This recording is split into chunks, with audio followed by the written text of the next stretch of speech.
Is it hard for a man to handle an alpha female like you? Menurut gua enggak sih.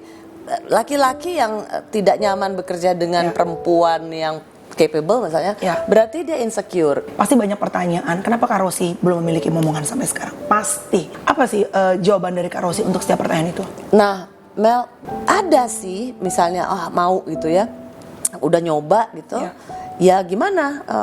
Tuhan belum kasih. Tuhan nggak kasih kan? Gue tuh lebih kayak nggak nanya sama Tuhan, tapi gue mungkin nyalahin diri gue sendiri gitu, nyalahin gue sendiri. You know what? Salah satu sebenarnya kalau mau dibawa sedih gitu ya, gue tuh keguguran exactly on my birthday. So, lu pernah hamil kah? Makanya sejak itu kita tiap ulang tahun gue, laki gue selalu bilang kita harus party.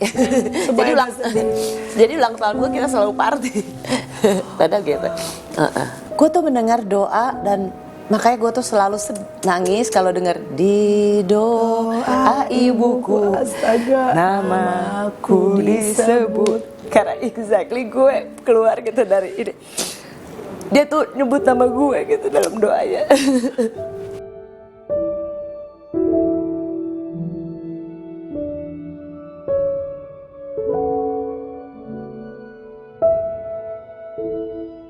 Hai guys, satu kebanggaan, such an honor ya, for having my role model finally on my vlog ya. Kakak gue tahu dengan semua karakter lu yang lugas, tegas, tek.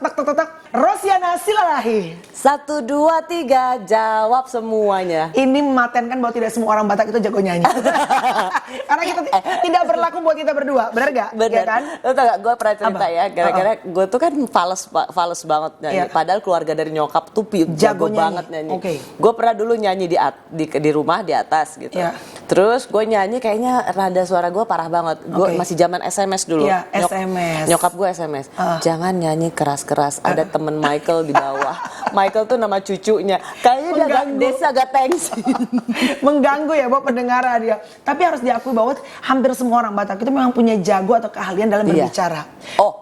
Atau lawyer, singer, atau presenter. You are one of the best presenter, especially when it comes to news ya Kak. News, politik, and everything. I think many people look up to you. Gua sih ngerasa seperti itu. Apa rasanya menjadi seorang Rosiana Silalahi yang banyak orang tuh melihat kakak sebagai role model? Terlepas dari bangganya, ada bebannya nggak sebenarnya? Oh banget dong, banget. Gue tuh malah dalam makin kesini tuh Mel, gue malah merasa bahwa apalagi ya Tuhan yang bisa aku lakukan. Jadi malah aku tuh sering nanya sama Tuhan, Tuhan pakai aku untuk apa lagi gitu. Karena gue masih tetap ingin bertumbuh. Even seorang Rosiana Silalahi ya? Harus dong, menurut gue semua needs to be grow. Iya, semua dari kita pasti ingin usia itu tidak menyurutkan kita untuk selalu bertumbuh. Jadi gue selalu nanya sih, apalagi ya Tuhan mau pakai aku untuk apa lagi gitu. Tapi Kak, kalau gue tuh dulu ya Kak, ngelihat lo interview gitu Kak, ya, terutama kayak politikus yang besar gitu. How the way you talk itu kan very sharp, dung gitu. Itu kadang-kadang emang itu adalah caranya Rosi atau emang sebenarnya kakak juga punya gambaran role model pada saat menginterview? Jadi dulu kan itu sebenarnya terbentuk waktu kita ada di Liputan 6 SCTV. Liputan 6 SCTV itu dibentuk oleh Ibu Sumita Tobing. Yang mana perempuan Batak juga.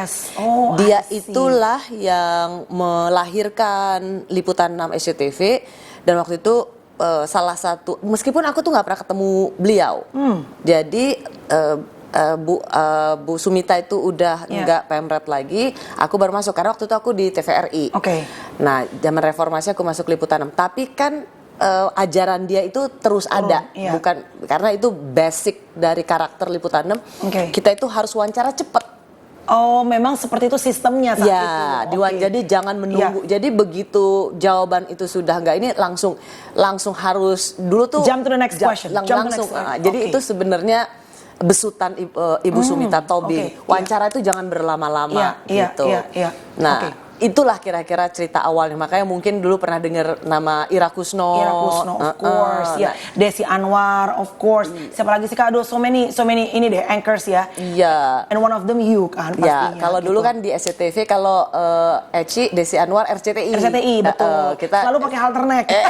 Desi Anwar, ya udah. Tapi caranya berbeda menginterview dengan kamu. Maksudnya Mbak Desi punya warna sendiri, kamu punya warna sendiri. Sebenarnya kan sama kalau misalnya lu orang radio gitu kan, ada air personality kan. Betul. Dulu tuh Bu Suminta Tobing tuh membangun karakter Liputan 6 tuh wawancara harus cepet, itu sih. I see. Oke, pernah nggak tiba-tiba pada saat lo menginterview seseorang, saking cepatnya pace dan speed lo antara mulut dan otak, sering belibet atau a blank spot, suddenly lo tuh lupa what's for the next question. Oh, sering lah. Sering? Even jam terbang seperti lu ya Kak? Sering. Wow. Itu manusiawi ya. Itu manusiawi banget, bahwa kadang-kadang kita ada sesuatu yang itu ya udah. Nah, cuman memang salah satu yang bisa kita lakukan ya udah cepet, ya udah jangan berkutat dengan itu, lewatin aja. Lanjut lagi langsung. Lanjut aja. Kayak lu lagi MC atau apa, lu kan kadang-kadang juga ada lupa, ya udah improve kan. Betul. Nah, gue tuh pernah nih salah satu yang juga gue bilang ke anak-anak dan ke gue, misalnya lu melakukan kesalahan saat live, udah make it a show. Make it a show. Make it a show. Jadi ya misalnya salah lihat kamera, terus salah lagi, ya udah lo jadi saya salah, lo bisa jadikan itu sebagai yang mana sebenarnya. Oke, jadi you make fun of your mistake. Iya, karena biar bagaimanapun juga pada saat udah show-nya live, the show must go on ya Kak. Lo mau nangis, lo mau apa ya tetap aja harus lanjut gitu kan. Biasanya kan itu berlaku lebih kayak lumrah untuk entertainment, misalnya. Kalau di news kan harus formal ini. Aku bilang nggak juga sih, nggak harus segitu juga, selama nggak berlebihan kan. Gitu. Oke. Siapa orang yang pernah gini, karena bener banget kalau misalnya Kakak bilang aku juga harus speed dan semacam, tapi kan I have to interview most of them adalah entertainer, orang yang berkecimpung dalam dunia entertainment. But you different kan, lo interview presiden, lo interview politikus yang kadang-kadang kan tidak semua punya kesantaian atau sense of humor yang sama gitu. Ada yang serius orangnya gitu. Pernah nggak ada satu masa lo menginterview dan orangnya marah? Pernah. Keberatan dengan pertanyaan lo atau apa? Jadi gini, kalau gue tuh membagi fase gue tuh dalam 2 stage, Mel. Ada saat gue di Liputan 6 dan saat gue sekarang di Kompas TV. Iya begini, dulu kalau di Liputan 6 kan gue sebagai anchor, sebagai pewawancara, sering sekali memang ya udah pokoknya hajar, sikat, gitu, ini gitu kan. Apalagi kalau lagi viral nih ya Kak, lagi jadi pusat perhatian masyarakat. Betul, gitu ya. Waktu itu jadi news bener-bener lagi perhatian kan. Nah, ya itu seiring dengan waktu itu kan masih muda, bersemangat, pokoknya harus ini gitu. Nah, kalau sekarang menurut gue ada hal-hal yang dulu itu nggak perlu harus serta-merta dibawa ke saat ini gitu. Jadi gue inget tuh dulu ada yang nanya kenapa beda dulu waktu di Liputan dan sekarang di sini. Dulu lebih tajam kayaknya, lebih dedek gitu. Sekarang lebih tenang kayaknya. Ya, satu kalau menurut aku juga begini. Saya sekarang kan pemimpin redaksi, Mel. The leader. Dan bagaimanapun juga ada nuansa yang harus berbeda lah. Gitu. Saya nggak bisa juga gini. Kalau misalnya saya tetap harus memberikan ruang. Saya nggak bisa potong seperti dulu lagi gitu. Nggak gitu aja, masih tetap aja ada netizen bilang jangan dipotong-potong dong. Tapi kan kita kan siaran itu kan waktunya ada durasi kan. Jadi nggak bisa juga. Tapi sepanjang poinnya udah didapat ya rasanya yang penting cara motongnya. Kalau sekarang tuh kan saya banyak pasukan di belakang gitu. Jadi nggak bawa diri sendiri lagi ya Kak? Nggak. Jadi harus tetap ditimbang-timbang supaya saya ingin wawancara itu jangan jadi kontroversi yang ini, karena bagaimanapun juga kan kalau orang komplain, misalnya orang komplain ke Aiman, orang komplain Aiman, dia komplainnya atau ininya ke pemimpin redaksi. Kalau komplain sama Pemret ya kan kasihan nanti pemiliknya. Waduh, jadi banyak pertimbangan harus banyak pertimbangan gitu. Itu satu. Terus yang kedua gitu, saya sangat menghargai gini Mel. Ada orang yang misalnya mau diwawancarin oleh saya, padahal orang itu nggak bisa ngomong, tapi dia mau menjelaskan apa yang menjadi kebijakan dia. Buat aku, gue apresiasi yang kayak begitu. Jadi jangan kemudian, karena dia mau gue wawancarin, wah ini gue sikat gitu. Jadi tetap harus ada ruang untuk appreciate kemauan dia, willingness dia. Itu jangan kemudian kita jadikan lahan untuk digebukin. Pernahkah ada narasumber yang baper di tengah live atau di tengah lagi on air? Baper maksudnya marah ke kakak atau leave the room? Atau kalau ini sih enggak, kalau enggak. Jadi waktu itu pernah, saya nggak usah sebut namanya deh, ada anggota DPR itu. Sebenarnya sih nggak ada masalah, itu zaman pilpres waktu itu. Kayaknya baper banget ya dulu 2019 karena suasananya juga mungkin lagi sensitif kali. Dan ya sampai sekarang aja kan masih kebelah betul, akibat sisa-sisa pemilu. Nah terus pokoknya tuh dia yang baperan ngoceh terus. Untungnya waktu itu taping, gue bilang apa maksudmu? Untungnya juga nggak terlalu bukan senior ya, masih di bawah gue lah. Jadi artinya ini gini, lu tuh anggota DPR, tapi lu juga tunjukin manner gitu. Jadi aku bilang, apa maksudmu? Kalau jabanin juga? Oh, gue jabanin gitu. Gue jabanin gitu. Itu laki dong? Laki gitu. Jadi jangan mentang-mentang dia anggota DPR, terus dia merasa enggak ini pokoknya mulai kemana-mana gitu. Ya udah gue hentikan perbincangan. Gue bilang apa maksud Anda, bilang tuh ngerti nggak ini nih, mau kita mau ngelanjutin diskusi dengan baik-baik atau masih kayak gimana gitu. Jadi suasana jadi panas ya, karena sudah nggak kontekstual kali ya Kak. Kemana-mana juga, udah kemana-mana. Pernah nggak ada setelah interview narasumber mungkin baper, nggak langsung kayak tadi on the spot, tapi WhatsApp, saya keberatan sebenarnya, atau ngomel di WhatsApp, follow up lagi ke japri ke kakak? Enggak sih. Sepanjang ini nggak pernah? Enggak sih, mudah-mudahan enggak ya. Jangan sampai ya Kak. Tapi pernah ada perasaan khawatir nggak dengan pekerjaanmu Kak? Maksudnya kalau sekarang sih lu kan kayaknya udah a lot calmer karena because you are the leader in here. Gue tuh selalu khawatir kalau udah pemilu. Apalagi dengan situasi yang terbelah seperti ini. Iya, karena kan dengan keadaan sekarang itu. Waduh, kayak 2019, it's a nightmare sebenarnya sebagai media gitu ya. Karena kita mau di tengah aja itu bener kayak susah gitu. Susah dalam arti selalu ada permintaan ke sini dong, ke ini dong gitu. Wah, itu nggak enak sih. Dan itu kan residunya masih ada sampai sekarang. Benar. Dulu itu kamu bayangin, kalau kita memberikan kesempatan pada orang yang dianggap berbeda aja, waduh, kelar abis. Itu bener yang enggak deh. Benar. Jadi berapa tahun Kak lo udah berkecimpung dalam dunia media? Aku dari 96 apa 97 ya di TVRI. Wow. Di TVRI, ya. What was the worst experience? Karena kalau the best experience pasti banyak sekali. The worst experience-nya apa? Dulu waktu di TVRI itu liputan demo, udah laporan langsung tuh di TVRI.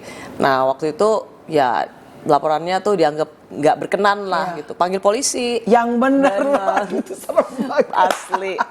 Deg-degan nggak lo? Iya. Lumayan dah ya. Baru habis ditanyain, diiniin, itu baru pas habis sholat subuh, gue denger banget karena udah ada ininya kan, ada azan subuh, udah itu ada satu. Terus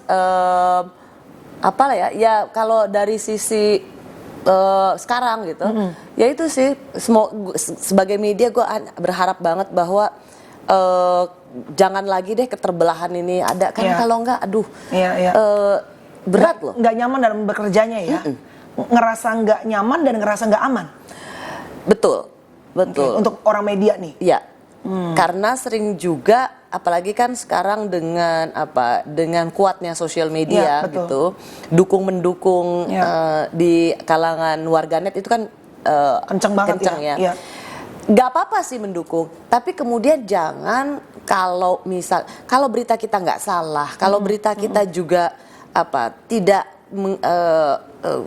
sesuatu yang kita melakukan kerja-kerja jurnalistik yang profesional yang baik hanya karena misalnya itu kamu nggak sesuai dengan junjunganmu, jangan dong kemudian attacking betul, gitu. Betul. Sekarang ini dengan era social media, lu nggak suka sama berita dari satu media, wartawannya itu di doxing loh. Abis ya? Abis. Dan bisa sampai di report kali akunnya dan segala macam. Betul, itu kasihan dan itu bisa siapa saja. Marah nggak suka boleh, kritik aja, betul. Kritik aja karyanya, tapi jangan menyerang pribadinya. Betul Kak. Oke, Kak. Untuk orang sekarang kan kita udah ngomongin soal profesionalitas lu yang udah ada yang nggak perlu diraguin. Tapi untuk misalnya melihat lu sebagai seorang Rosie gitu Kak, lu kan alpha female banget ya. Gue rasa gue tuh udah alpha female, lu lebih alpha female daripada gue. Is it hard for a man to handle an alpha female like you? Menurut gue enggak sih. Kalau laki-laki yang tidak nyaman bekerja dengan perempuan yang capable misalnya, berarti dia insecure. Dia insecure kenapa? Berarti dia sebenarnya nggak mampu. Oke. So sebetulnya masalahnya bukan di perempuannya. Bukan, tapi ya di si partnernya. Atau di. Tapi kan tuh when it comes to colleague atau kolega kerja, when it comes to your partner in life, suami lo tuh seperti apa Kak sampai bisa menghandle seorang alpha female seperti Rosana Silalahi? Karena kan gue kan meritnya udah lumayan berumur ya. Jadi mungkin waktu lu tanya gue umur 20-an, 25, 26, 27, 28, 29, 30, 31. Rasanya mungkin nggak ke situ gitu. Lu nikah usia berapa Kak? 32. Oke lah, gue juga 29, 30. Oke lah. Gimana caranya lu di luar lo di show lo memimpin, di kantor lo memimpin, and then when you go back home, gimana caranya? Gue sih bersyukur karena kita kan pacarannya pas gue juga udah mapan ya.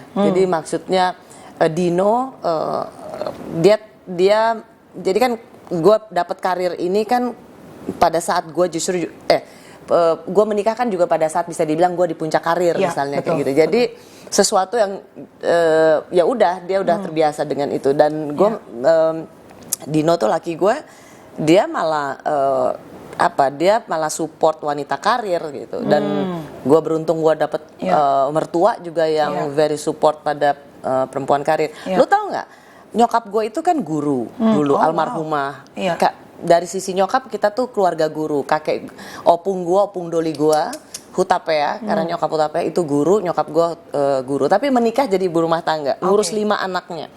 Tapi meskipun demikian itu anak-anak perempuannya nyokap itu nggak dipaksa untuk harus juga ngikutin nyokap gitu. Ya udah, jadi kakak gue yang perempuan tuh semua pada kerja, karir semua, gitu.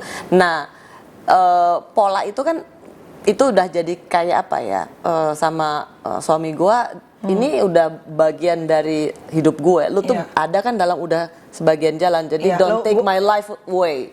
Karena udah kebentuk nih rosinya gitu.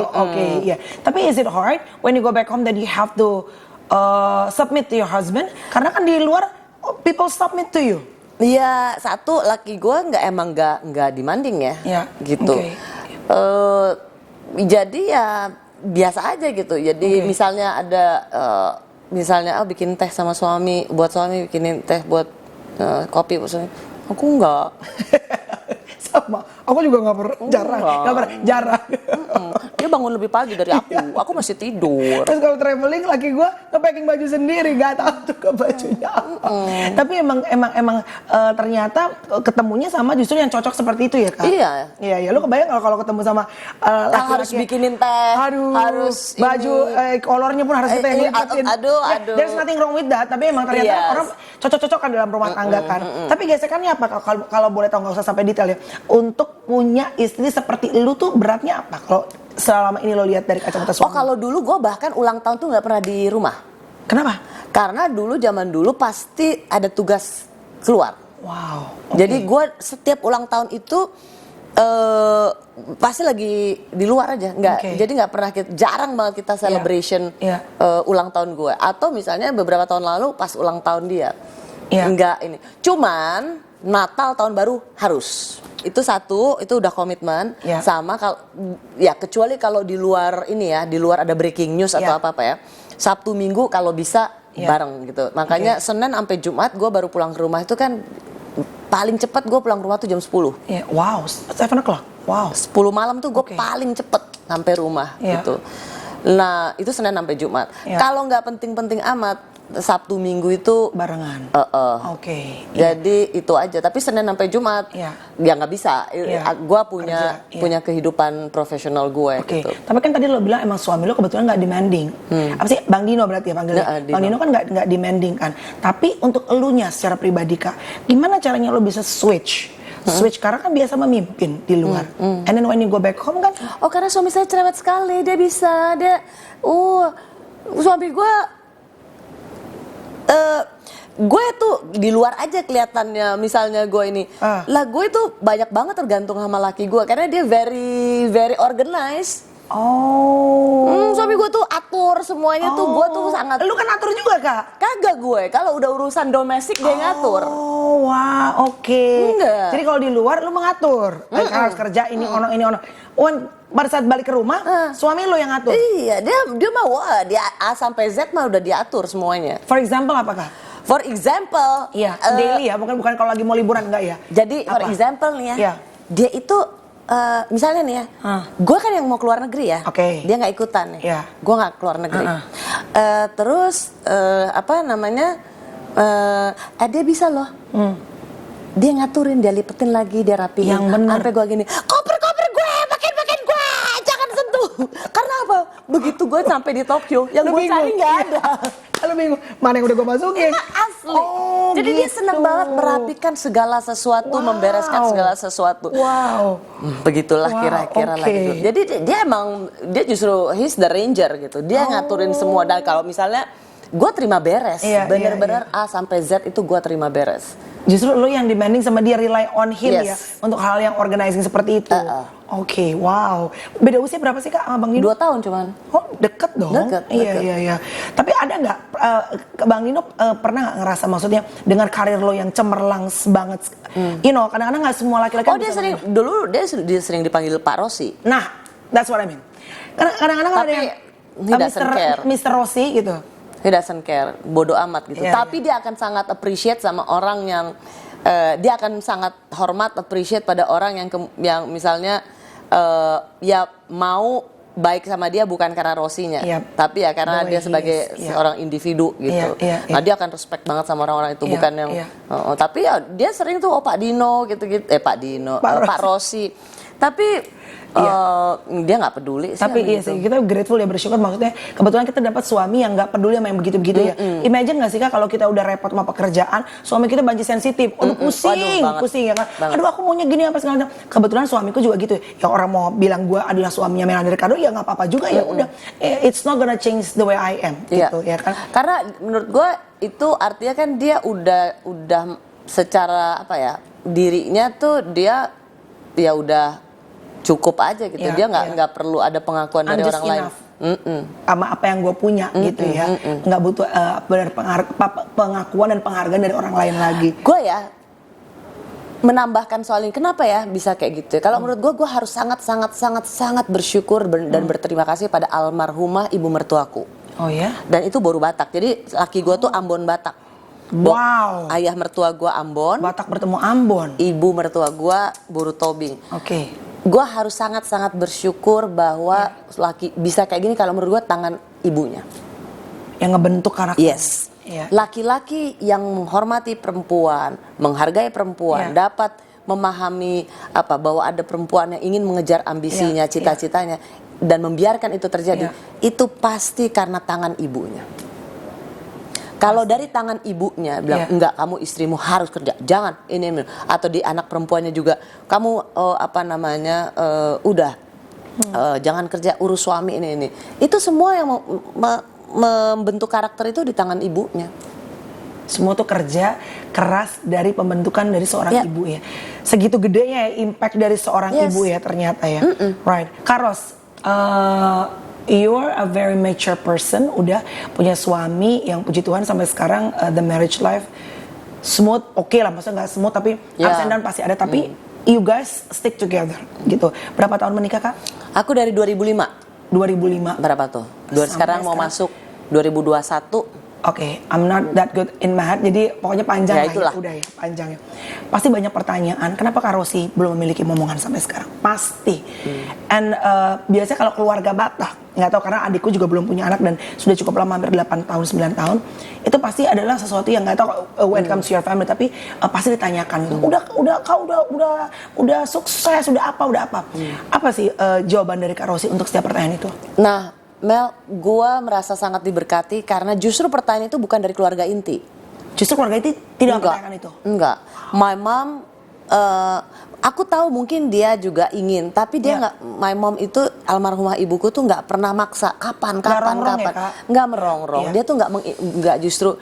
Karena dari dulu ya, ibuku tuh kita tuh nggak pernah diburu-buru untuk cepat menikah. Abis menikah, abis itu ditanya kapan cucu. Enggak. Jadi ya udah. Tapi aku tahu apa yang menjadi harapannya itu adalah dia ucapkan dalam doa. Dia ucapkan dalam doa. Jadi dia mengatakan itu pada Tuhan, instead of dia mengintimidasi, push ke anak-anaknya. Jadi enggak. Jadi justru kapan ini itu dari orang luar. Kalau dari dari nyokap dulu sih enggak. Dari ayah mertuaku juga, ibu mertuaku lebih dulu meninggal, itu enggak gitu. Jadi ada sih misalnya mau gitu ya, udah nyoba gitu, ya gimana, Tuhan belum kasih, Tuhan nggak kasih kan. Oh, lu sekarang bisa bilang nggak kasih lah, maksudnya gini, ya umur gue udah setengah abad, gue oke lah belum kasih, tapi tapi apakah kemudian itu membuat gue merasa dulu mungkin sempat merasa nggak komplit gitu ya. Cuman ya seiring dengan perkembangan waktu, gue malah mendapat kekuatan itu dari nyokap gue gitu yang selalu justru ngasih kekuatan. What did your mom say? Ya nggak apa-apa, yang penting kamu bahagia. Yang penting kamu tetap sehat, kamu tetap bahagia, enggak. Padahal lo tahu di belakang saya pasti si Opung sebenarnya pengen gitu loh ngeliat punya cucu apa segala macam ya. Bahkan misalnya kadang-kadang dia gini, nggak apa-apa, yakin aja, kamu pasti akan punya. Gitu. Tapi kapan? Nggak ke dokter kau, nggak ke ini. Jadi nyokap gue itu benar-benar nggak pernah ngasih beban gue untuk harus jadi seperti apa yang dia mau. Walaupun dia punya keinginan buat anaknya. Gue tahu dia punya keinginan. Gimana Kak caranya untuk bisa make a peace with yourself as a woman? Karena kan pasti kakak tadi bilang that desires ada gitu loh. Untuk orang-orang yang mungkin juga sedang berjuang atau mungkin ngerasa udah capek juga berjuang gitu loh. Dan ternyata Tuhan belum kasih atau tidak kasih at the end. Karena ada orang-orang memang akhirnya memang jalan hidup orang kan berbeda-beda gitu. How you make peace as a woman with that? Satu, menurut aku adalah jalanin sebenarnya apa yang kamu mau gitu. Tutup kuping dengan apa yang jadi tuntutan orang. Karena kadang-kadang jangan-jangan kita mau melakukan itu karena omongan orang. I don't want to do that because of people say that to me. True. Dan gue malah kadang-kadang tuh, lu tahu nggak ya? Bahkan ketika gue udah di umur 40 tahunan gitu, mungkin dia merasa dekat sama gue, ngucapin selamat ulang tahun, terus habis itu kapan punya ini ada dokter bagus, gue bilang, lu mau ngucapin ulang tahun aja gitu. Nggak usah pakai embel-embel. Nggak usah pakai embel-embel harus ke dokter mana, harus ini gitu. Nah, jadi bagaimana kita berdamai dengan diri kita sendiri. Kalau ada omongan orang yang ingin menuntut kita seperti apa yang dia mau, tutup kuping aja gitu. Dan sebenarnya kamu mau apa gitu. Kalau misal memang mau, berharaplah, berusahalah, katakan itu pada Tuhan. Tapi kalau Tuhan nggak kasih, pasti ada rencana yang jauh lebih baik gitu. Ya gue jalanin itu aja sih, Mel. Kalau kenapa gue bisa gitu? Ya karena supporting system gue sih. Gak bisa lo sendiri ya. And your husband juga mensupport. Iya gitu. Kalau dia juga ngerongrong juga. Ya itu yang gue rasanya memang kasihan sih. Nah makanya find your supporting system. Bergaulah dengan orang-orang yang justru menumbuhkan energi positif. Kalau tahu bahwa ini sahabat-sahabat saya, tapi kemudian malah dia yang, kok lu belum ini sih, kok lu ini, tinggalin aja dulu sebentar. Irritating, dan akhirnya juga bikin kita drowning dalam hal yang bikin kita why. Iya. Nah sekarang kan kakak udah nggak, there's no why anymore, karena you udah accept the fact that ya udah kalau emang Tuhan nggak kasih, I'm okay and I'm still happy. Yes. I can still be grateful.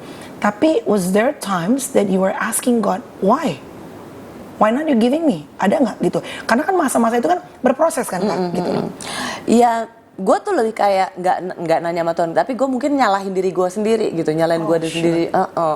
Yang ya pantas aja ya aku nggak dikasih ya, pantas aja kayak gitu. So there was a moment like that. Ada gitu, jadi kayak lebih nyalahin diri sendiri gitu. Tapi abis itu ya gue merasa bahwa Tuhan itu akan memberikan yang terbaik buat gue gitu. Dan dia memberikan ini bukan tanpa tujuan ilahinya. Terbukti gue melalui tahun-tahun yang bahagia, punya ponakan yang banyak gitu, dan I treat them like my own kids. Soalnya lu mau grieving atau mau terus kayak gitu nggak ada gunanya sih. Benar, it's not gonna change the reality. Nggak ada. Dan ya udah mau, you know what, salah satu sebenarnya kalau mau dibawa sedih gitu ya, gue itu keguguran exactly on my birthday. So lu pernah hamil kah? Wow. On my birthday. I'm so sorry to hear that kakak. Tapi ya udah. Aku pikir nggak pernah. No, we tried. Tapi nggak pernah. Aku pikir nggak pernah ada gitu, coba-coba tapi nggak pernah berhasil gitu. Jadi berarti you felt that already. Ya waktu itu udah berapa minggu gitu ya, udah hampir belum 3 bulan sih. Ya, on my birthday. Wow, gimana? Wow, gimana tetap bisa menerima, dan karena kan lu pengen banget kak. Ya udahlah, habis mau gimana? Gak apa-apa. I know life goes on, tapi kan nangis aja sesekali nangis. Ya udah, tapi habis itu ya udah mau apa? Makanya sejak itu kita tiap ulang tahun gue, laki gue selalu bilang kita harus party. jadi ulang tahun gue kita selalu party. Padahal gitu.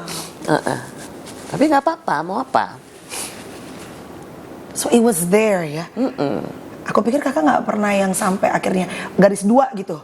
Kan itu udah ngerasain dong berarti kan. Aku gitu. nyobain IVF. Iya maksudnya berhasil berarti kan IVF-nya. Karena kayak my sister kan sampai sekarang IVF 2 kali kalau nggak salah, ya masih failed gitu. Jadi belum pernah merasakan gitu loh kak. Tapi kan kamu merasakan sudah gitu. And then it failed, it's gone gitu. Wow. Bisa doa saat itu? Atau it took time?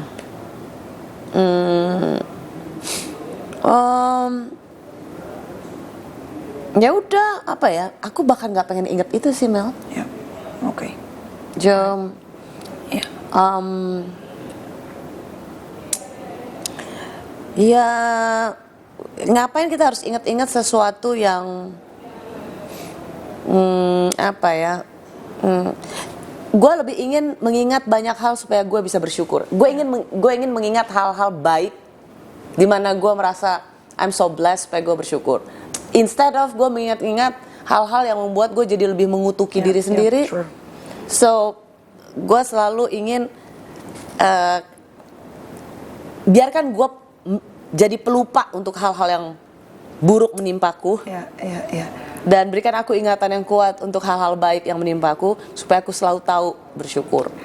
Karena kalau nginget yang jelek-jelek itu kan bawaannya apa coba? Iya. Lu mengutuki diri sendiri kan? Betul. Kalau kata Pastor Philip Mantova dalam satu sermonnya adalah seperti donat, jangan lihat bolongnya, tapi lihat yang manis yang Tuhan kasih di pinggirnya.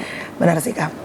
Last but not least, I'm sure tadi kakak couple of times you said that you were so close with your mom. Apa sih kak yang bentuk dari almarhumah mama tuh sampai membuat lu menjadi pribadi yang kuat? You've been a good example dalam berkarir, dalam orang-orang anak buah lo. Apa yang mama tuh dulu lakuin dan omongin ke lu sampai, kan ibarat, aku selalu percaya bahwa kita tuh kan ibarat pohon dari kecil, kalau orang tua kita nggak kasih pupuk yang tepat, nggak kasih air yang bagus, nggak dikasih matahari yang cukup, kita pada saat besar nggak bisa jadi pohon yang kuat. Amin, right? Amin. Kan gini, my mom itu kan udah, jadi gue anak yatim tuh kan, gue masih SMP.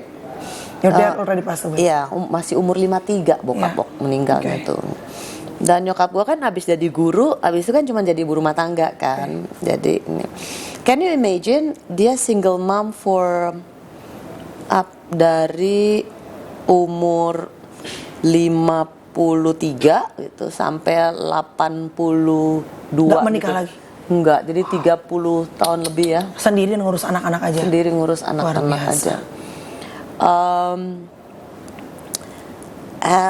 Ya nyokap tuh dia pribadi yang kuat gitu. Dia mendidik anak-anaknya itu dengan ketegasan tapi sekaligus juga dengan kelembutan. Ya. Dan satu hal yang dulu kan gue juga bandel gitu ya, sering banget kabur-kabur buat ke disco. Sama. Iya kan? Sama. Lo tau nggak, dan gue tuh kan nggak pedulian banget gitu kan. Kabur, loncat pagar, ke disco, ya kan? Pulang-pulang tuh langsung, gimana ya, poste, bawa gitu kan. Lo tau nggak apa yang membuat gue kemudian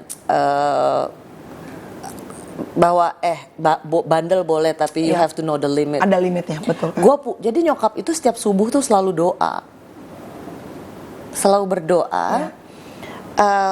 Dan ketika gue kucur gue tuh mendengar doa, dan makanya gue tuh selalu nangis kalau dengar di doa ibuku, astaga, namaku disebut. Karena exactly gue keluar gitu dari ini.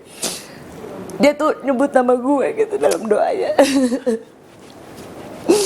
Jadi setiap subuh tuh selalu doa. Mama, ibuku tuh pendoa banget. Jadi ya udah, jadi abis itu lagi saat teduh pagi tuh. Jadi ya itu sih salah satu momen dimana bandel tuh boleh gitu, tapi please jangan kelewatan. Terus ada seorang ibu yang selalu mendoakan anaknya untuk baik-baik aja. Jadi itu sih, well. Dan ada nama kita di doa mama kita, ibu kita ya.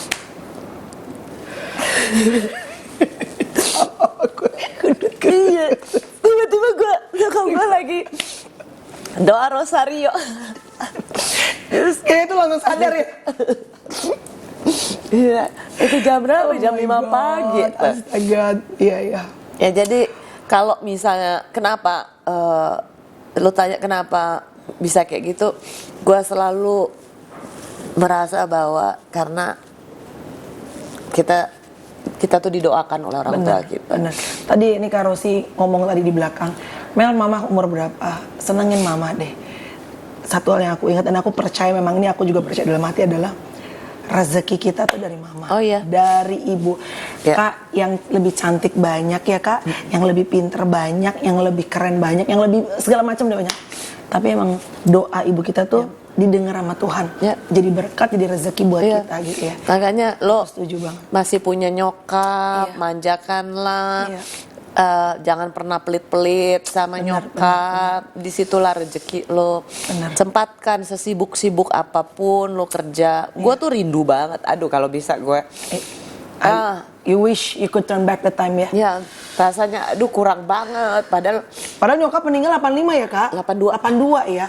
Maksudnya udah termasuk usia sekarang tuh panjang umur lah Kak? Iya kan? Sarima tua kalau orang Batak bilang, kan udah punya cucu, udah yang bawa nama. Betul. Tapi ya tetap aja karena gue masih tidur sama nyokap, masih Sabtu Minggu itu. Jadi gini Mel, Sabtu Minggu kalau gue nggak kerja itu dulu sih karena gue sama nyokap, bener-bener exactly gue sama nyokap sih, dan suami gue paham betul itu. Iya, kedekatan lo sama nyokap ya.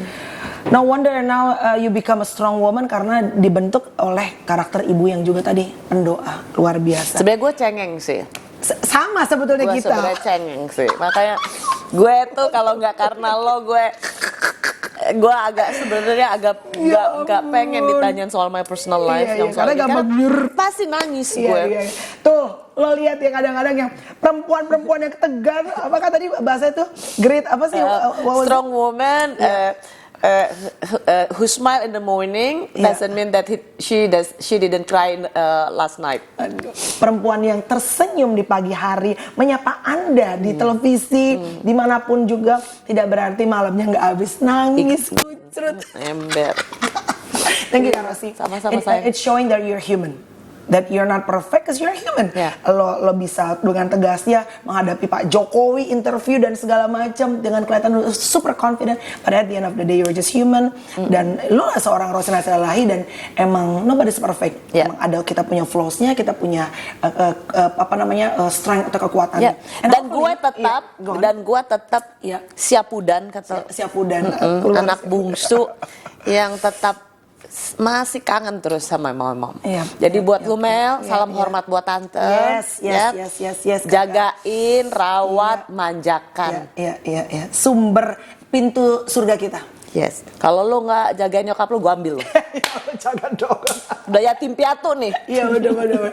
Thank you guys for watching. Aku berdoa semoga selalu ada hal yang baik yang bisa kalian dapetin dari obrolan aku bersama dengan Kak Rosiana Silalahi, my idol. Right? 1, 2, 3 jawab semuanya. Pengalaman mereka pelajaran buat kita. Bye guys, God bless you. God bless you.